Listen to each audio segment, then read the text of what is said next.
Assalamualaikum warahmatullahi wabarakatuh. Waalaikumsalam warahmatullahi wabarakatuh. Bismillahirrahmanirrahim. Alhamdulillahi rabbil alamin. Wassalatu wassalamu ala ashrafil anbiya'i wal mursalin, sayyidina wa maulana Muhammadin wa ala alihi wa ashabihil mujahidin at-tahirin, amma ba'du. Saudara-saudara kaum muslimin rahimakumullah, agama mengajarkan bahwa di dalam melaksanakan segala macam pekerjaan hendaklah dilaksanakan dengan penuh hati-hati dan perhitungan. Dikatakan dalam pepatah, fit ta'annis salamah wa fil ajalatin nadamah. Di dalam keberhati-hatian itu ada keselamatan, dan di dalam sikap tergesa-gesa, di dalam sikap terburu-buru biasanya mengandung penyesalan. Tetapi ada 5 perkara yang malah memang harus dikerjakan secara buru-buru. Apa yang 5 perkara itu? Pertama, mengubur jenazah. Tidak baik kalau jenazah itu disemayamkan sampai 2-3 hari di rumah. Dan yang lebih baik mengubur jenazah itu adalah di tempat di mana dia meninggal. Contohnya adalah baginda Nabi. Beliau kelahiran Mekah. Beliau wafat di Madinah, maka di Madinah itulah beliau dimakamkan dan bukan di kota Mekah. Karena prinsipnya agama menginginkan kemudahan dan tidak menginginkan kesukaran. Hal kedua yang harus dikerjakan dengan segera ialah mengawinkan anak perempuan. Apabila kita mempunyai anak perempuan, sudah sampai usianya untuk memasuki ambang pintu pernikahan, dan dia sudah minta untuk dinikahkan, maka segeralah orang tua menikahkannya atau mengawinkannya. Sebab biasanya anak perempuan, apalagi di zaman sekarang, kalau tidak segera dikawinkan oleh orang tuanya, dikhawatirkan dia akan kawin sendiri. Dan itu tentu akhirnya akan merepotkan kedua orang tuanya. Hal ketiga yang harus dikerjakan dengan segera dan buru-buru ialah membayar hutang. Apabila kita sudah berhutang kepada seseorang dan sudah ada uang untuk membayarnya, bersegeralah untuk membayar. Sebab kalau ditunda besok, lusa atau hari minggu depan, dikhawatirkan uangnya akan terpakai untuk kepentingan-kepentingan yang lain, dan hutang akan tetap tinggal hutang, tidak pernah terbayar adanya. Hal keempat yang harus disegerakan ialah menghidangkan makanan untuk orang musafir yang kebetulan menjadi tamu di rumah kita. Dan hal yang kelima yang harus dilakukan dengan buru-buru, dengan segera, bertaubat apabila mengerjakan perbuatan dosa. Hal kelima inilah yang akan kita bicarakan pada pertemuan kita kali ini, yaitu tentang taubat kepada Allah Subhanahu wa ta'ala. Taubat berasal dari kata-kata taba yatubu, yang isim masdarnya adalah taubatan. Artinya sama dengan roja'a yarji'u, ada ya'udu, pulang atau kembali. Bertobat maksudnya kembali dari yang dilarang oleh Allah. Kalau dalam perjalanan hidup ini kita suka menerjang larangan-larangan Allah, melaksanakan apa-apa yang dilarang olehnya, maka taubat artinya meninggalkan larangan-larangan itu dan kembali kepada apa yang diperintah oleh Allah Subhanahu wa ta'ala. Kenapa taubat ini harus disegerakan? Karena makhluk bernama manusia ini sulit melepaskan diri dari dosa dan salah. Nabi bersabda, kullu bani Adam khatta'un wa khairul khatta'ina tawwabun. Setiap anak Adam, yakni setiap manusia, pasti mempunyai dosa dan kesalahan. Dan sebaik-baik orang yang mempunyai dosa dan kesalahan ialah orang yang segera bertaubat. Dengan kata lain, orang yang baik sesungguhnya bukanlah orang yang tidak punya salah, karena tidak ada orangnya yang tidak punya salah. Tetapi orang yang baik adalah orang yang apabila melakukan kesalahan, dia segera sadar, dijadikannya kesalahan itu sebagai pelajaran untuk tidak diulanginya lagi pada masa-masa yang akan datang. Inilah yang digambarkan oleh Allah Subhanahu wa taala dalam surah Ali Imran ayat 135. Walladzina iza fa'alu fahishatan, dan orang-orang yang apabila mereka terjatuh ke dalam perbuatan dosa, au zalamu anfusahum, atau berbuat zalim kepada diri mereka sendiri, dzakarullaha fastaghfaru lidzunubihim, mereka segera ingat kepada Allah dan memohon ampun terhadap dosa yang pernah mereka kerjakan. Saudara-saudara kaum muslimin rahimakumullah, sejak awalnya iblis memang sudah memproklamirkan diri di hadapan Allah Subhanahu wa taala. Apa kata iblis? Ya Rabbi, wa izzatika la azalu aghwi bani Adam ma damat arwahuhum fi ajsadihim. Ya Allah, demi kemuliaan-Mu saya bersumpah, kata iblis, saya akan selalu memperdayakan anak-anak Adam. Saya akan selalu menggoda manusia selama ruh mereka masih ada di dalam jasad mereka.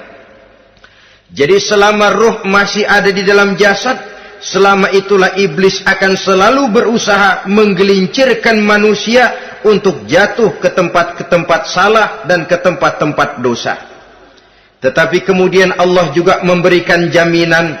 Allah menjawab proklamasi iblis ini, wa izzati wa jalali ya mal'un la azalu aghfiru lahum mastaghfaru. Demi kehormatanku, demi kemuliaanku, hai mal'un, hai yang terkutuk, hai iblis, kalaupun engkau selalu memperdayakan manusia, kalaupun engkau selalu menipu dan menggoda mereka sepanjang ruh mereka masih ada di dalam jasad, aku akan senantiasa memberikan ampun kepada mereka sepanjang mereka memohonkan ampun kepada aku. Inilah jaminan dari Allah Subhanahu wa ta'ala. Saudara-saudara kaum muslimin rahimakumullah, oleh karenanya apabila kita berbicara tentang taubat, artinya kita berbicara tentang tingkah laku kita dalam kehidupan sehari-hari. Apa yang harus kita lakukan untuk sempurnanya satu taubat? Pertama, menyesal terhadap dosa yang pernah kita lakukan. Kadang-kadang ada juga orang bertaubat, tapi bukan nyesal terhadap dosa yang dia kerjakan, malah puas katanya. Dia ngomong sama teman-temannya, saya dulu zaman muda sudah kenyang judi, kenyang zina, kenyang mabuk-mabukan, sudah puas. Sekarang tinggal benernya saja, saya sudah taubat. Taubatnya sih bagus, tapi puasnya itu yang jelek. Kenapa harus dikatakan puas? Bukan puas, menyesal. Menyesal saya dulu. Kenapa hanyut terjebak dosa? Kenapa tenggelam di meja judi? Kenapa tenggelam di minum-minuman keras? Kenapa hanyut kepada perbuatan munkar dan maksiat? Saya menyesal sekali. Menyesal diperintah dan bukan malah puas. Dari rasa menyesal ini nanti timbul hal yang kedua, yaitu berniat tidak akan mengulangi lagi perbuatan dosa. Kalau menyesal tapi masih diulangi lagi, itu belum taubat yang sebenarnya. Saya kapok, menyesal, tidak mau minum minuman keras lagi. Besok tidak ada minuman keras, malah pusing, nyari kesana kemari. Itu belum taubat yang sebenarnya. Jadi setelah menyesal, berniat tidak akan mengulangi lagi perbuatan dosa itu. Kalau menyesal tapi masih diulanginya lagi, itu sama saja dengan main-main. Saudara-saudara kaum muslimin rahimakumullah, Barangkali itu yang orang namakan dengan taubat sambal namanya. Kita kalau makan nasi pakai sambal, pedesnya bukan main, repot, marah, ngomel. Gila, sambal pedes bukan main, taubat sama sambal. Taubat sama sambal katanya. Tapi 2-3 hari kemudian dia makan lagi, nggak ada sambal, nyari. Kemarin sudah taubat, 2 hari kemudian malah nyari. Ini bukan taubat yang sebenarnya. Penyesalannya tidak diiringi dengan berniat untuk tidak mengulangi perbuatan dosa itu selama-lamanya. Saudara hadirin, kita sudah taubat, tidak mau lagi minum minuman keras. Datang teman, minum ya? Enggak mau. Kenapa? Saya sudah taubat. Yang benar, benar.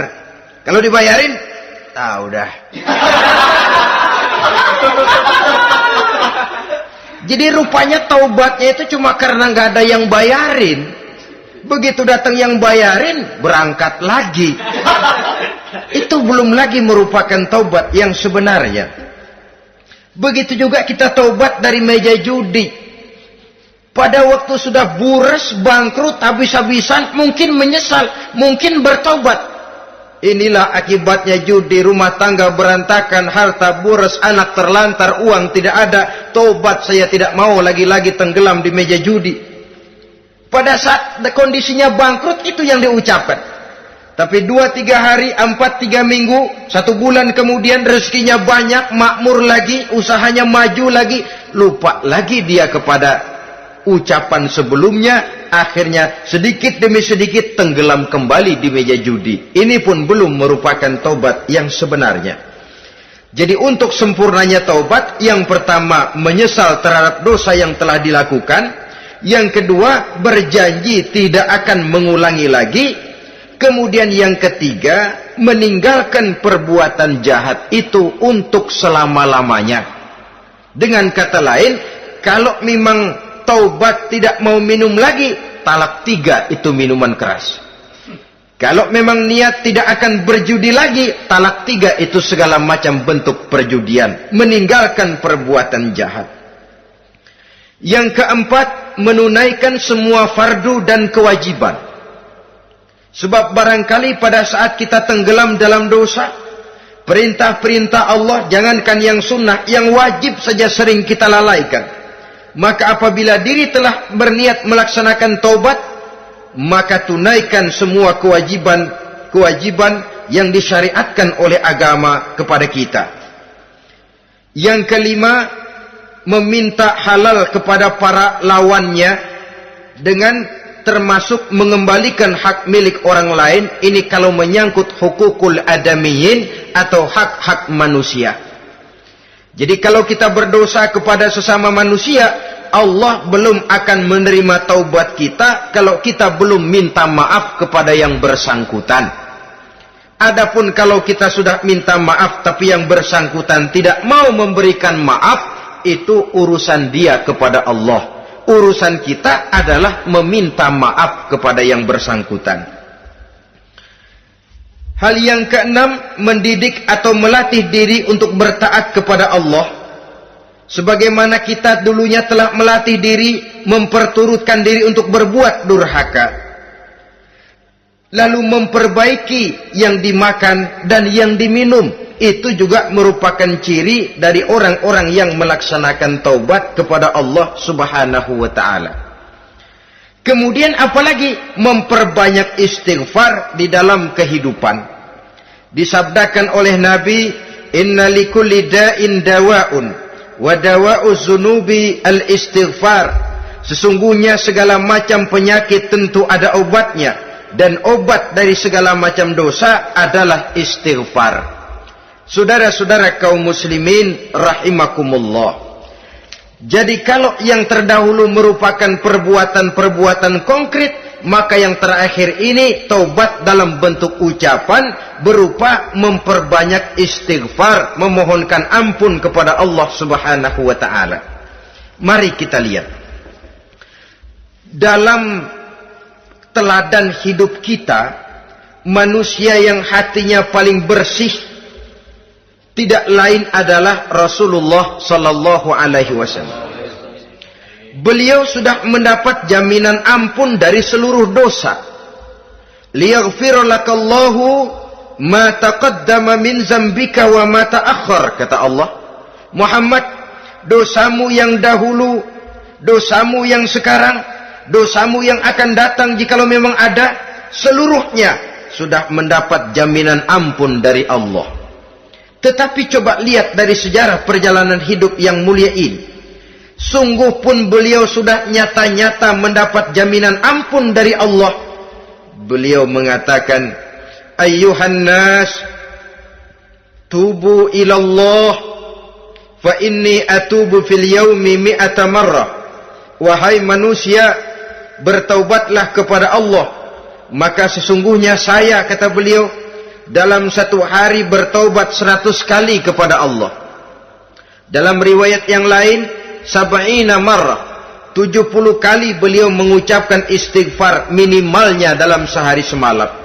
Orang yang sudah nyata-nyata mendapat jaminan ampun dari Allah ini, satu hari satu malam istighfarnya minimal 70 kali.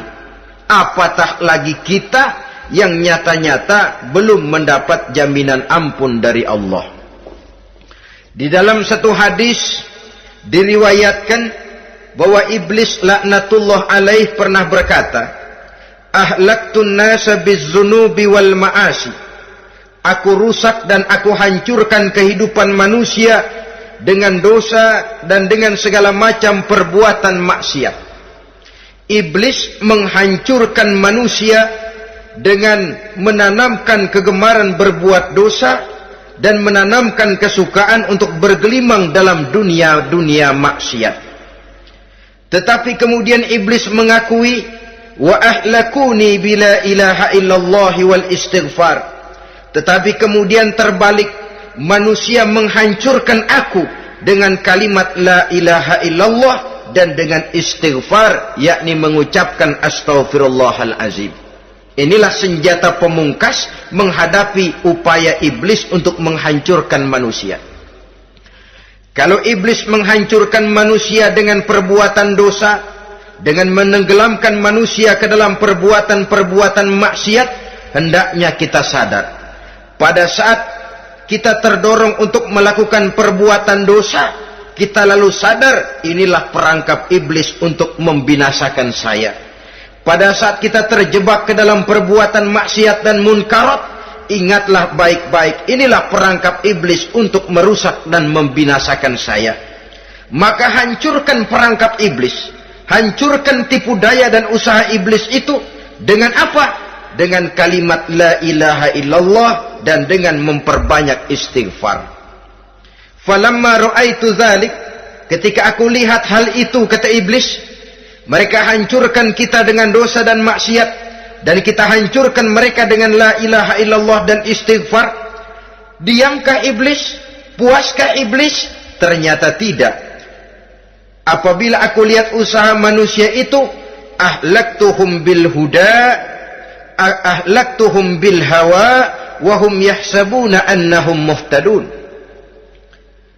Apabila mereka hancurkan aku dengan la ilaha illallah dan istighfar, maka aku kembali menghancurkan mereka dengan mempergunakan hawa nafsu, sehingga mereka menyangka bahwa mereka adalah orang-orang yang mendapat petunjuk. Ditanamkan dalam diri kita perasaan bahwa kitalah orang yang paling benar. Itu pun tipu daya iblis. Maka orang pintar itu baik, tapi merasa pintar itu jelek. Orang benar itu bagus, tapi merasa benar itu tidak baik. Karena biasanya orang kalau sudah merasa benar, lalu cenderung untuk menganggap orang lain tidak benar. Kalau sudah begitu, dia akan mengklaim diri, sayalah orang yang paling benar, yang lain tidak benar semuanya. Itu termasuk perangkap iblis juga. Setelah kita gempur mereka dengan kalimat tahlil dan dengan kalimat istighfar. Saudara-saudara kaum muslimin rahimakumullah, Allah Maha Pengasih dan Maha Penyayang. Ia akan mengampunkan perbuatan yang bersifat salah dari manusia, Hanya manusia saja yang kadang-kadang bodoh, tidak mau mengampuni dan memaafkan dirinya sendiri, dengan membiarkan dirinya terseret berlarut-larut dalam dosa tanpa keinginan untuk bertaubat. Sepanjang nafas belum sampai di tenggorokan, sepanjang matahari masih terbit di sebelah timur dan terbenam di sebelah barat, sepanjang itu Allah masih akan menerima taubat seorang hamba. Innallaha yaqbalu taubatal abdi ma lam yugharghir. Allah akan senantiasa menerima taubat seorang hamba sebelum nafasnya sampai di tenggorokan. Apabila nafas sudah sampai di tenggorokan, maka taubat sudah terlambat adanya. Lalu yang konkret di dalam kehidupan ini, apa ciri-ciri dari orang yang melaksanakan taubat itu? Seorang ahli hikmah berkata, pertama, orang yang taubat itu kelihatan bahwa dalam kehidupan ini dia mampu menjaga lidahnya dari ucapan yang berlebih-lebihan, dari ucapan yang tidak ada manfaatnya, dari ucapan yang mengandung dosa, namimah, mengadu domba, dan ucapan-ucapan yang merugikan orang lain. Orang yang taubat kelihatan dari lidahnya. Ini yang konkret. Yang kedua, orang yang taubat itu cirinya tidak ada lagi rasa dengki di hatinya, tidak ada keinginan untuk membenci dan memusuhi orang lain. Kenapa? Dia sudah sibuk memikirkan kekurangan dirinya sendiri, sehingga tidak ada waktu lagi untuk mengorek-ngorek, mencari-cari aib dan kekurangan pada diri orang lain. Ini makna ucapan Nabi, tuba liman syaghalahu aibuhu an uyubin nas. Beruntunglah orang yang kekurangan pada dirinya menyebabkan dia cukup sibuk sehingga tidak sempat mencari-cari dan mengorek-ngorek aib dan kekurangan orang lain. Berbeda dengan orang yang masih jauh dari sikap taubat, selalu berusaha mencari dan mengorek-ngorek kekurangan orang lain, sementara aib dan kekurangan dirinya diumpetin. Ini namanya ilmu kancil. Orang lain disorotin, dia ngaling, ngumpet. Kerjaannya apa? Monten orang lain saja. Dia sendiri tidak mau diponten dan tidak mau memonten dirinya. Akibatnya apa? Sikap introspeksi tidak ada. Sikap mawas diri hilang.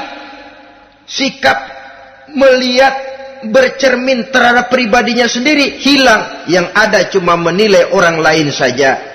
Jadi adapun orang yang sudah bertaubat ini, di hatinya tidak ada dengki. Melihat orang lain mendapat nikmat, alhamdulillah, dia ikut bersyukur. Lain dengan orang yang jauh dari taubat, tetangganya dapat nikmat, dia meriang. Tidak senang hatinya melihat orang lain senang. Orang melarat malah tepuk tangan. Saudara hadirin yang saya muliakan, orang yang semacam ini pada hakikatnya selalu disiksa oleh perasaannya sendiri. Kalau tetangganya yang kaya, ditanya kemana dukunnya. Tapi kalau tetangganya jatuh melarat, dia tepuk tangan, gembira bukan main. Lain dengan orang yang sudah bertobat, hasud itu hilang dari dirinya. So hasud inilah yang akan memakan kebaikan yang kita kerjakan. Kata Nabi, hasud itu bisa memakan kebajikan seperti api memakan kayu bakar. Allahu Akbar. Puasa kita, zakat kita, sholat kita, habis keropos dimakan oleh sifat hasud. Tidak terasa, tapi begitu kita punya sifat dengki kepada orang lain, maka sholat kita dimakan oleh dengki tadi, puasa kita dimakan oleh dengki tadi, segala macam kebaikan yang kita kerjakan dihabis dimakan oleh si dengki tadi, seperti api memakan kayu bakar, cepat sekali. Itulah sebabnya bagaimanapun banyak kebaikan yang sudah kita kerjakan, jangan bangga dan jangan lalai. Sebaliknya, bagaimanapun besar dosa dan kesalahan yang pernah kita lakukan, jangan putus asa dari rahmatnya Allah Subhanahu wa ta'ala. Jadi yang kedua, ciri orang yang bertaubat, di hatinya tidak ada dengki dan tidak ada rasa ingin memusuhi orang lain. Dia berhadapan dengan setiap orang dengan modal husnuzon, baik sangka kepada Allah. Tidak a priori. Kadang-kadang ada orang ketemu saja baru tapi sudah punya rasa jelek. Diperturutkannya su'uzonnya. Yang ketiga, ciri orang bertaubat itu menjauhkan diri dari pergaul dengan orang-orang jahat. Sebab kita tahu bahwa pergaulan sangat besar pengaruhnya dalam ikut membentuk kepribadian manusia. Asyariku wa fi syarri syarrun. Bersekutu dengan kejahatan biasanya ikut jadi jahat. Walaupun secara langsung tidak melakukan kejahatan, tapi sudah termasuk dalam jamaah yang jahat juga namanya. Saudara-saudara kaum muslimin, bukan berarti orang yang taubat lalu tidak mau bergaul itu juga mencerminkan keangkuhan diri. Bergaul dia bergaul, tetapi kepada orang-orang yang jahat ia sekedar menghindarkan diri pergaulannya itu dari kejahatan yang bisa ditimbulkan oleh orang-orang jahat tadi.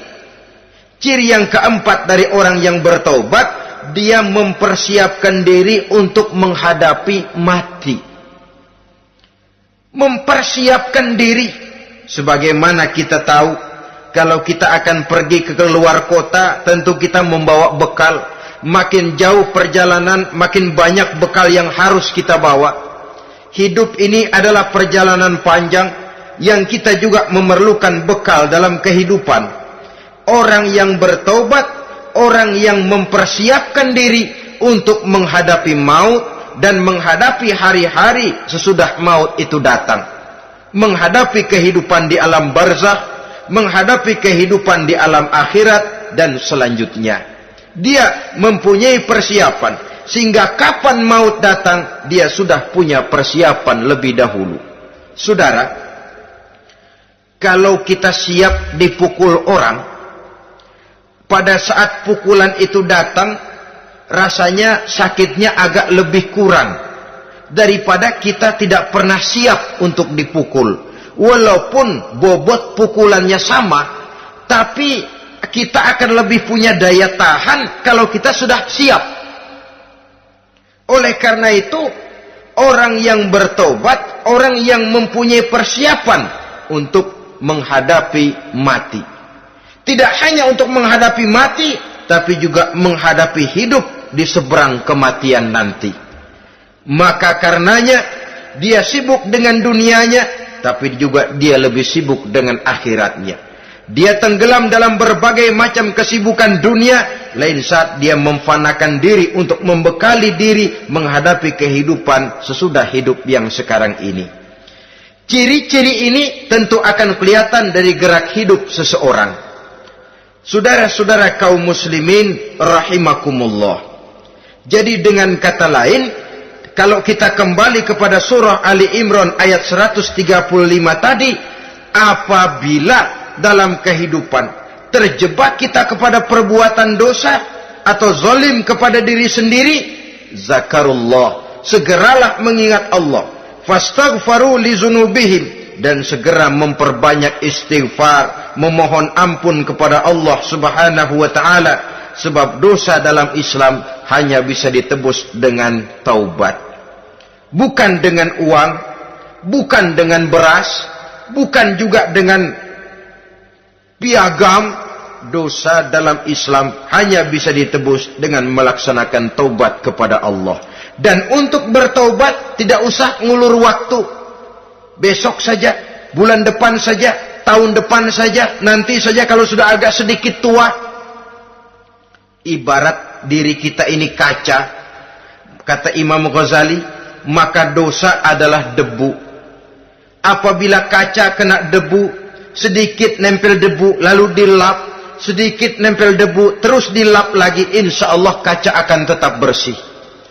Tapi kalau kita menunggu debu sampai banyak, apalagi sampai berurat, berkarat, nanti akan sulit membersihkannya. Demikian hati manusia itu. Kalau sudah dihinggapi oleh dosa, ditumpuknya lagi, berkarat dosa dalam hati, biasanya berat untuk melaksanakan taubat.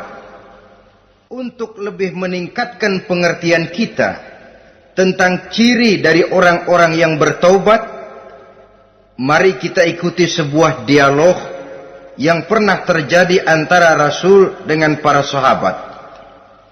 Satu hari ketika sedang berkumpul dengan para sahabat, baginda Rasul bertanya, "Atadruna manit taib?" Saudara-saudara, tahu enggak saudara-saudara, siapa sebenarnya orang-orang yang bertaubat itu? Macam-macamlah jawaban para sahabat, tapi yang jelas akhirnya mereka berkata, Allahu wa rasuluhu a'lam. Allah dan Rasulnya yang lebih tahu siapa sebenarnya orang yang bertaubat itu.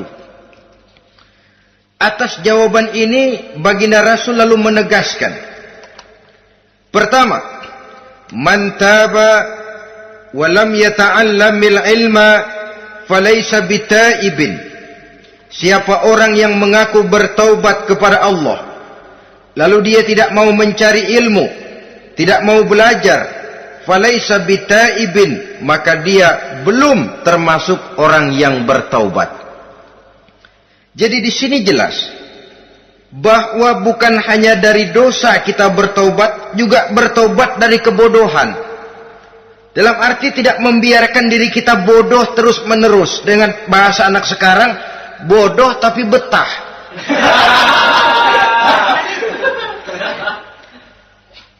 Orang yang mengaku bertaubat tapi tidak menggali ilmu, tidak mau belajar, tidak mau mencari ilmu, tidak hadir di mana majelis taklim, belum dianggap taubat yang sebenarnya. Jadi grafik orang yang taubat itu kelihatan dari kesungguhannya mencari ilmu, menghadiri majelis taklim, menghadiri kuliah-kuliah, ceramah-ceramah dan diskusi-diskusi keagamaan. Rakus dia dengan ilmu pengetahuan agama, sehingga dengan ilmunya taubatnya semakin mantap. Ini ciri yang pertama. Lalu beliau bersabda lagi, wa man taba wa lam yazdad fil ibadati falaysa bitaibin. Barang siapa yang mengaku bertaubat tapi ibadahnya tidak tambah-tambah, maka dia belum termasuk orang yang taubat. Orang yang bertaubat ada grafik peningkatan ibadahnya. Jadi kalau mulutnya taubat, minta ampun, tapi ibadahnya gitu-gitu aja, belum merupakan taubat yang sebenarnya. Jadi pada saat dia melaksanakan taubat, memproklamirkan diri untuk kembali ke jalan Allah, nilai ibadahnya meningkat. Kalau sholatnya tadinya cuma sekedar yang wajib-wajib saja, setelah dia taubat bertambah melaksanakan yang sunnah, rawatibnya, qobliyah, ba'diyahnya, atau kemudian nawafilnya berupa tahajud, hajat, duha, istikharah, dan solat-solat sunnah lainnya. Jadi kelihatan dari peningkatan ibadahnya. Ini ciri yang kedua. Yang ketiga kata Nabi lagi, wa man taba wa lam yardal khusama falaysa bitaibin.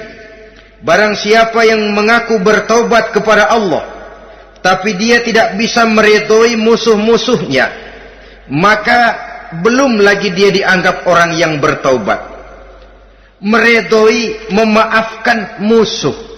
Saudara, memberi maaf itu lebih sulit daripada minta maaf. Tapi memberi maaf lebih mulia daripada minta maaf. Minta maaf gampang, memberi maaf yang sulit. Karena itu orang yang memberi maaf menunjukkan jiwa yang lebih luhur daripada orang yang minta maaf. Sebab apa? Posisi orang yang memberi maaf kan posisi orang yang menang. Biasanya dalam posisi menang orang gampang congkak dan sombong. Orang datang minta maaf kepada kita, lalu timbul keseganan. Iya, minta maaf sih gampang. Memberi maaf itu yang sulit, tapi itu yang sangat dianjurkan. Dan itu merupakan ciri dari orang-orang yang bertaubat. Lalu apalagi? Wa man taba wa lam yughayyir libasahu wa zinatahu falaysa bitaibin. Barang siapa yang mengaku bertaubat tetapi pakaian dan perhiasannya tidak berubah, maka dia belum lagi dianggap bertaubat. Orang bilang pakaian memang kulit, yang penting isi. Tetapi bagaimanapun kulit mencerminkan isi. Dari pakaian kita bisa mengkaji kepribadian seseorang. Saya berpendapat bahwa pakaian penting, kulit juga penting. Kulit penting, isi penting. Kulit tanpa isi tidak ada artinya. Isi tanpa kulit juga meragukan orang. Wah, yang penting kan isinya, kulitnya gimana saja. Saya mau tanya, saudara dapat duren di jalanan, isi aja nggak ada kulitnya. Kira-kira dimakan nggak duren itu? Paling kurang akan menimbulkan keraguan. Jangan-jangan sudah dicampur racun ini. Jadi dengan demikian orang yang bertaubat ini kelihatan dari cara berpakaian, cara berhias diri, tidak over. Dia kembali kepada fungsi berpakaian. Dalam Islam kan sesungguhnya fungsi pakaian itu yang paling utama. Pertama, nutup aurat. Itu ukurannya. Yang kedua, pantas. Yang ketiga, baru soal mode. Di zaman kita sekarang terbalik. Mode nomor 1, pantas belakangan, nutup aurat apa tidak nomor 16.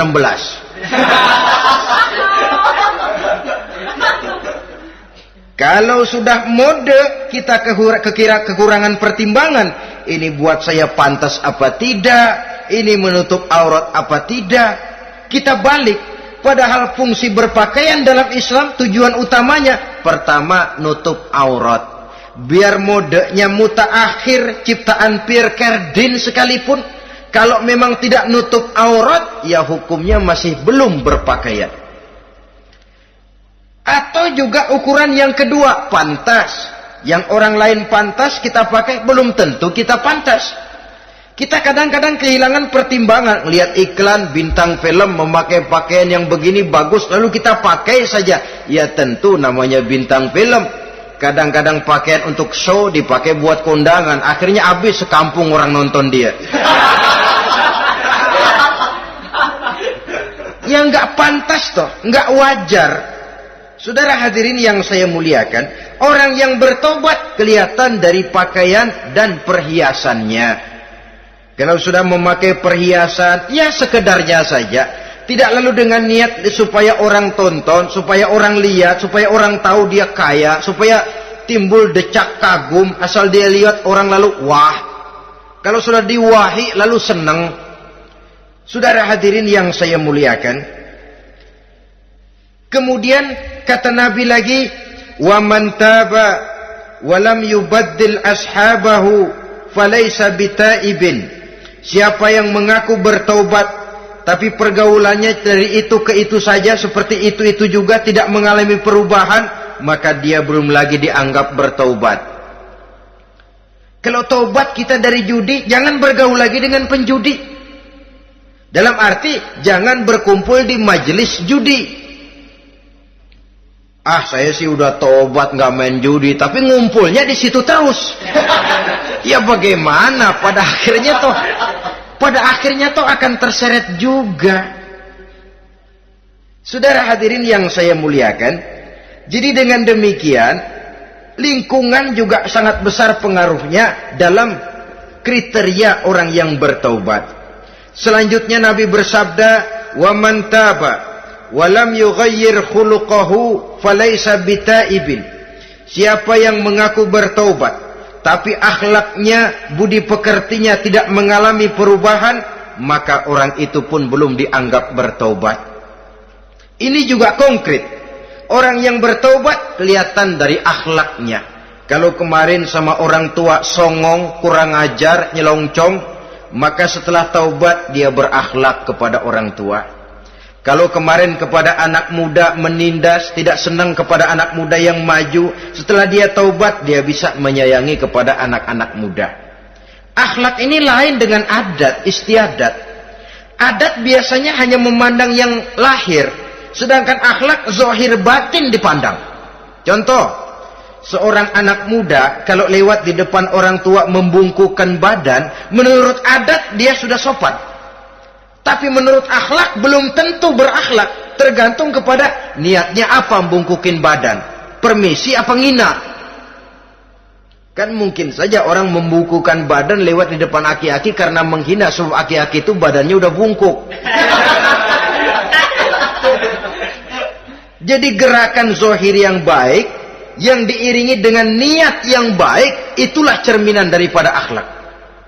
Kalau adat terlepas dari soal niat, asal zohirnya sudah oke, menurut adat oke, dia beradat.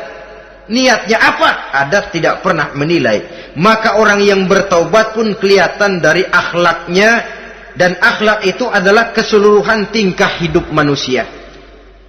Cara berjalan ada akhlak, cara makan ada akhlak, cara duduk ada akhlak, cara tidur ada akhlak. Sehingga pantas ketika Siti Aisyah ditanya, Aisyah, Rasulullah itu akhlaknya apa sih? Beliau menjawab, karena Rasulullah khuluquhul Quran. Rasulullah itu akhlaknya Quran. Sehingga di kalangan ilmuwan lalu ada ungkapan bahwa Nabi Muhammad adalah Quran berjalan. Maksudnya seluruh konsepsi Quran sudah diterjemahkan dalam kehidupan Nabi. Maka tidak heran kalau Islam mengatur kehidupan manusia sejak yang sekecil-kecilnya sampai yang sebesar-besarnya. Cara berpakaian ada akhlaknya, kan begitu toh dalam Islam. Saudara diri di depan kaca, ngaca, ada akhlaknya, ada bacaannya. Allahumma kama hassanta khalqi fahassin khuluqi. Sampai saudara masuk ke dalam WC sekalipun ada akhlaknya. Karena akhlak adalah keseluruhan gerak hidup manusia. Orang yang bertobat kelihatan dari perubahan akhlaknya. Kemudian beliau bersabda, "Wa man taba wa lam yatwi firashahu wa bisatahu falaysa bitaibin." Siapa orang yang mengaku bertaubat tetapi dia tidak menggulung tempat tidur dan spraynya, maka dia belum dianggap bertaubat. Ini bahasa kinayah. Menggulung spray, melipat tempat tidur artinya lebih banyak ibadahnya daripada tidurnya. Kalau ngaku taubat tapi sehari 24 jam, 22 jam tidur, cuma 2 jam ibadah, ya belum mencapai kriteria itu. Dengan kata lain, orang apabila sudah memproklamirkan diri untuk taubat, menyingsingkan lengan baju, melipat spray, menggulung tempat tidur. Bukan berarti dia tidak tidur-tidur, tetapi bersiap diri untuk melaksanakan ibadah yang pada saat dia terjebak dalam dosa, sudah banyak ibadah yang ditinggalkannya. Saudara-saudara kaum muslimin rahimakumullah. Kemudian beliau bersabda pula, "Wa man taba wa lam yatasaddaq falaysa bitaibin." Barang siapa yang mengaku bertobat kemudian dia tidak menyedekahkan karunia yang diberikan Allah kepadanya, maka taubatnya belum lagi dianggap taubat yang sebenarnya. Faman istabana minal abdi hazihil khisal fahuwa taibun haqqa. Apabila nyata tanda-tanda ini pada diri seorang hamba, maka barulah taubatnya dinamakan taubat yang sebenarnya. Jadi untuk taubat itu ada 2 jalan yang bisa kita tempuh. Pertama, taubat dengan lisan, taubat dengan ucapan. Dalam artian apa? Memperbanyak istighfar. Istighfar yang mana? Yang mana yang mungkin saja. Kalau waktunya sempit ya istighfar yang pendek-pendek. Astaghfirullah, astaghfirullah, astaghfirullah. Mau yang lebih panjang, astaghfirullahalazim allazi la ilaha illa huwal hayyul qayyum wa atubu ilaih min jami'il ma'asi waz zunub la haula wala quwwata illa billahil aliyyil azim. Ada waktu yang lebih panjang lagi membaca sayyidul istighfar. Tiap kali berbuat jahat, tiap kali diiringi dengan istighfar. Nah, ini yang bisa runtuh dengan istighfar ini dosa apa? Dosa yang ringan, dosa yang biasanya dilakukan oleh panca indera kita. Mata ini dosa mata, insya Allah bisa runtuh dengan istighfar. Ngelihat yang haram, cepat nunduk, astagfirullah. Habis nunduk, jangan ngeliatin lagi. Kadang-kadang ngelihat nunduk, istighfar, melotot lagi, istighfar lagi.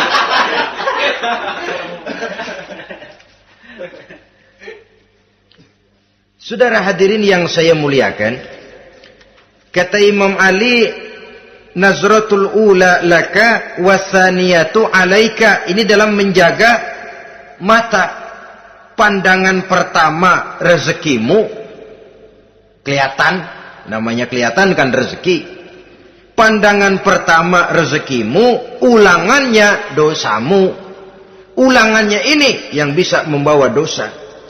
Dosa karena lidah, mengucapkan kata-kata yang menyakitkan orang. Dengan istighfar, insya Allah runtuh. Adapun dosa-dosa besar lainnya, tentu harus dengan perbuatan. Tidak cukup dengan sekedar istighfar saja. Perbuatannya apa? Itulah seperti yang sudah saya sampaikan pada ciri-ciri orang yang bertaubat tadi. Oleh karenanya, beruntunglah kita masih diberikan umur oleh Allah. Sehingga segala dosa dan kesalahan yang kita lakukan, kita masih punya kesempatan untuk mengadakan pemutihan, bertaubat kepada Allah. Nah, apa kemudahan yang diberikan Allah kepada orang yang melazimkan istighfar di dalam hidupnya? Pertama, kata Nabi, man lazimal istighfar, siapa orang yang melazimkan, membiasakan diri istighfar, diberikan keistimewaan oleh Allah. Pertama, ja'alallahu lahu min kulli dhiqin makhraja. Allah akan memberikan jalan keluar untuknya dari segala macam kesulitan. Hidup ini kan problem. Makin tinggi status sosial, makin banyak urusan. Urusan akan selesai apabila hidup di dunia selesai. Kita menyangka orang lain lebih enak dari kita, padahal tiap orang punya urusan. Yang namanya enak barangkali persis seperti pelangi biang lala itu. Tidak pernah di atas kepala kita, di atas kepala orang lain saja. Begitu kita memandang keenakan dalam hidup ini. Petani bilang pedagang enak, pedagang bilang petani enak. Tapi begitulah keenakan itu. Orang yang melazimkan istighfar, dia akan diberikan jalan keluar dari segala macam kesulitan. Menurut perhitungan otak, didlek, buntu, tidak sanggup lagi, entah bisa terwujud dan terlaksana. Allah memberikan jalan keluar dari segala kesulitan. Saudara, kalau Allah sudah memberikan jalan keluar dari kesulitan, siapa lagi yang bisa bikin sulit kita? Kalau Allah yang memberikan jalan keluar, everything is running well, katanya. Semua urusan bisa jalan dengan lancar. Tapi tanpa istighfar, jauh kita dari Allah. Jalan yang sudah lapang pun bisa jadi sempit. Urusan yang sudah nyata akan selesai pun bisa jadi injelimet. Dan jalan yang tadinya tidak berliku-liku pun bisa berliku-liku. Ini faktor yang di luar perhitungan matematis.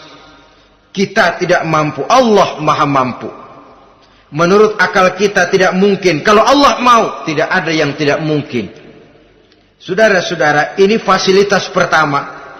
Orang yang gemar istighfar diberikan jalan keluar dari segala macam kesulitan.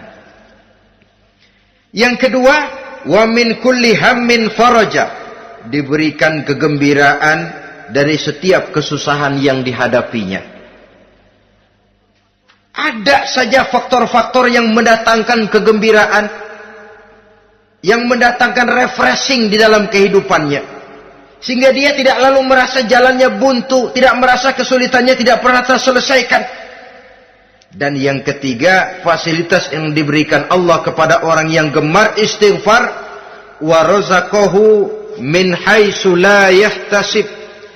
Allah akan memberikan kepada mereka rizki dari jalan yang tidak pernah mereka sangka-sangka. dari jalan yang tidak pernah mereka perkirakan sebelumnya. Saudara-saudara kaum muslimin rahimakumullah. Inilah fasilitas ketiga yang diberikan Allah kepada orang yang gemar istighfar. Rizkinya datang dari jalan yang tidak disangka-sangka. Sebab rizki ini juga termasuk hal gaib. Dan jangan lupa, ar-rizku bima'na al-ata hissiyan kana au ma'nawiyan. Rizki adalah pemberian baik yang konkret maupun yang abstrak. Kita sering membatasi pengertian rezeki, maka rezeki kita jadi sering terbatas. Menurut kita kan yang namanya rezeki cuma duit saja. Kalau bukan duit bukan rezeki. Padahal semua karunia Allah itu rezeki. Umur rezeki, istri rezeki, anak rezeki, pangkat dan jabatan rezeki, termasuk duit juga rezeki. Tapi dalam kebiasaan kita rezeki cuma duit. Begitu duit seret, kita anggap rezeki macet. Maka akhirnya kita tidak bersyukur kepada Allah. Padahal mungkin di sektor duit macet, tapi rezeki dari segi lain, ilmu barangkali tambah, wibawa naik, pangkat naik, anak tambah, itu juga merupakan rezeki. Saudara-saudara kaum muslimin rahimakumullah. Orang yang gemar istighfar ini diberikan rezeki dari jalan yang tidak disangka-sangkanya. Dibukakan perbendaharaan Allah untuknya. Sehingga rezekinya datang dari cara yang tidak disangka-sangka. Allah Maha Kaya. Kalau dia mau, la mani'a lima a'taita wa la mu'tiya lima mana'ta. Tidak satu kekuatan pun yang mampu mencegah apa yang hendak diberikan Allah. Dan tidak satu kekuatan pun yang sanggup memberikan apa yang dicegah oleh Allah Subhanahu wa ta'ala. Ini keistimewaan yang diberikan Allah kepada mereka yang gemar beristighfar di dalam kehidupan ini. Jangan lagi berpikir, gua sih nggak punya dosa, istighfar amat. Sombong, saudara-saudara. Manusia itu lebih baik merasa banyak dosa daripada merasa tidak punya dosa. Tanda orang bahagia, kata Nabi 4. Pertama, orang yang selalu ingat kepada kesalahan yang pernah dia lakukan. Itu orang bahagia. Selalu ingat kepada kesalahan yang pernah dilakukannya. Sehingga pada saat akan melakukan kesalahan yang baru, dia mikir-mikir. Dosa gue yang kemarin udah 3 keranjang, nih nambah lagi. Ingatannya terhadap kesalahan yang lalu akan merupakan langkah preventif yang mencegah dirinya untuk tidak menambah kesalahannya. Orang bahagia, orang yang selalu ingat kesalahan yang pernah dia lakukan, terbayang di pelupuk mata, bukan ngumpet-ngumpetin dosa, sebab apa yang mau kita umpetin di hadapan Allah. Yang kedua, tanda orang bahagia itu orang yang selalu melupakan kebaikannya. Kalau dia berbuat baik, dia lupakan. Dia anggap dirinya belum pernah berbuat baik. Sehingga di mana ada kebaikan, dia tidak bisa ikut. Dia merasa sangat rugi. Sebab dia anggap dirinya belum pernah berbuat baik. Yang ketiga, tanda orang bahagia. Dalam urusan dunia, dia lihat ke bawah. Sehingga timbul rasa syukurnya. Bahwa kalau dia sengsara masih banyak yang lebih sengsara dari dia. Bahwa kalau dia miskin masih jauh lebih banyak yang miskin dari dia. Bahwa kalau dia menemui kesulitan masih banyak yang jauh lebih sulit dari dia. Dengan cara itu jiwanya akan lapang, hidupnya akan tenang, dan dia tidak pernah ingkar kepada nikmat yang diberikan Allah. Sebaliknya yang keempat, tanda orang bahagia itu dalam urusan akhirat dia lihat ke atas. Dunia, lihat yang bawah. Akhirat, lihat yang atas. Kalau dia bisa sholat, kenapa saya tidak? Kalau dia sanggup puasa, kenapa saya tidak? Kalau dia bisa baca Quran, kenapa saya tidak? Timbul panas, nyontoh ibadah mendatangkan kebahagiaan. Rakus ibadah malah dianjurkan. Rakus dunia malah tercela. Nah, lawanannya orang celaka, saudara-saudara. Orang celaka juga tandanya 4 lawanan yang tadi itu. Pertama, orang yang selalu melupakan kesalahannya. Kalau berbuat dosa lupa, sok bersih. Alah, dosa gue mah dikit.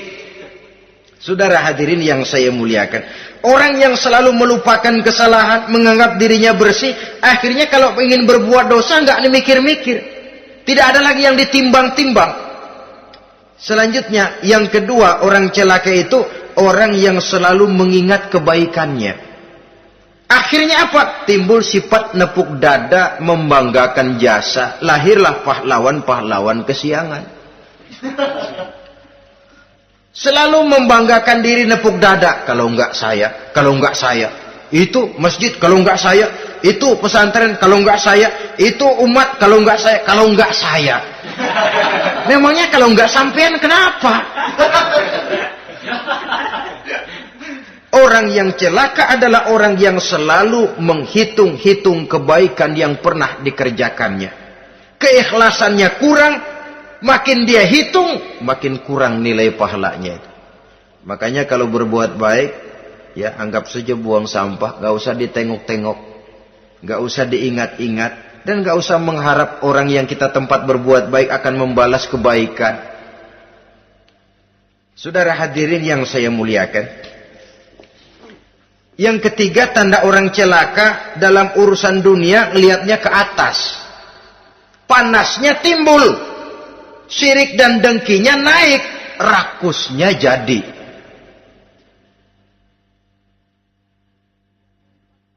Timbul sifat panasnya itu, tidak mau ngerti.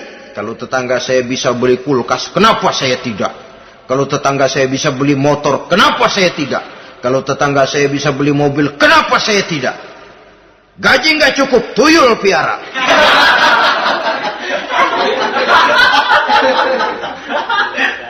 Orang itu kalau sudah didorong oleh rakus kan bisa jadi menghalalkan segala macam cara untuk mencapai tujuan. Dibakar oleh sifat tamak dan rakus bin serakah.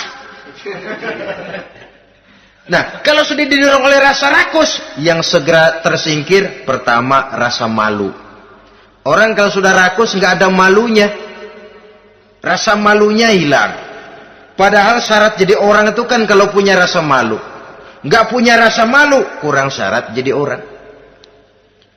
Akan bagaimana jadinya masyarakat, bahkan bangsa dan negara, kalau rakyatnya sudah tidak punya rasa malu. Yang kedua, rasa takut hilang, terutama takut kepada Allah. Sirna sama sekali. Sudah tujuan menghalalkan cara. Yang keempat, tanda orang celaka dalam urusan akhirat, lihatnya malah ke bawah. Kenapa kamu enggak sholat? Itu bapak anu yang tuaan, enggak, saya enggak lagi. Kenapa ngelihatnya mesti kepada yang begitu? Sehingga lalu tidak ada gairah untuk mencontoh. Saudara-saudara kaum muslimin rahimakumullah, walaupun serba singkat oleh karena terbatasnya ruang pembicaraan ini, mudah-mudahan bisa memberikan gambaran sepintas tentang ciri-ciri orang yang bertaubat. Dengan harapan, marilah kita menjadi orang yang bertaubat sebenarnya, dengan ciri menyesal terhadap dosa yang pernah kita lakukan, meninggalkan perbuatan jahat, dan berjanji tidak akan mengulangi lagi perbuatan jahat itu. Kalau dia menyangkut hak-hak manusia, maka hak itu harus kita kembalikan, dan kepada yang bersangkutan kita harus meminta maaf. Apabila ditambah dengan kegiatan lisan, memperbanyak istighfar dalam kesempatan yang mungkin di sepanjang perjalanan hidup ini. Ini sajalah yang kita bicarakan pada pertemuan kali ini. Terima kasih atas segala perhatian. Mohon maaf atas segala kekurangan. Usikum wa nafsi bitaqwallah. Wassalamualaikum warahmatullahi wabarakatuh. Waalaikumsalam warahmatullahi wabarakatuh.